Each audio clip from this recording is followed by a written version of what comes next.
Hey 4xe fans, let's talk a second about the e-select mode over on the left side of your 4xe. Whether it is a Wrangler 4xe or a Grand Cherokee 4xe, you have those three modes: a hybrid, electric, and eSave.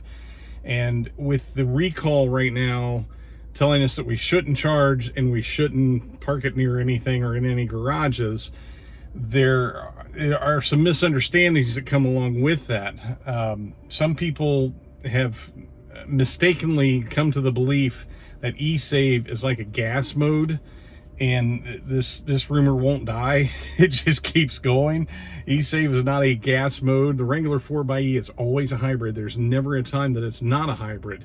Even in eSave, whether you're just holding the battery or charging the battery, it's still a hybrid. And you can see this for yourself. If you go in your eHybrid screen as you're driving, you can see there's a constant exchange of power in and out.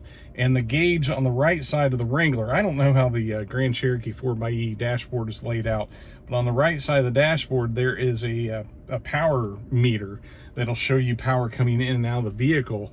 And even if you're driving an eSave, there's still an in and out of electrical power. Now, since we're not supposed to charge the vehicle, Jeep doesn't specify whether that's external charging or internal charging using the gas engine. I would have to believe it's both, because the issue is charging that battery. It's not the method, it's the fact that it is charged or not. And so a lot of people have made this mistaken idea that they'll drive it in eSave so that they won't charge the battery, but it's not. And you can put it in hold mode, but if you're at less than 1% on the dashboard, putting it in eSave plus the hold mode is the same thing if you're already at less than 1%. So you might as well leave it in hybrid mode, because eSave is just a modified hybrid mode that is more biased towards the gas engine. There's no point in putting it in eSave to avoid charging, because you're going to have some in and out of charge, but in hybrid mode, it's going to keep that state of charge at the less than 1%, which is around 15% total state of charge, because the system reserves that bottom 15% for hybrid operation.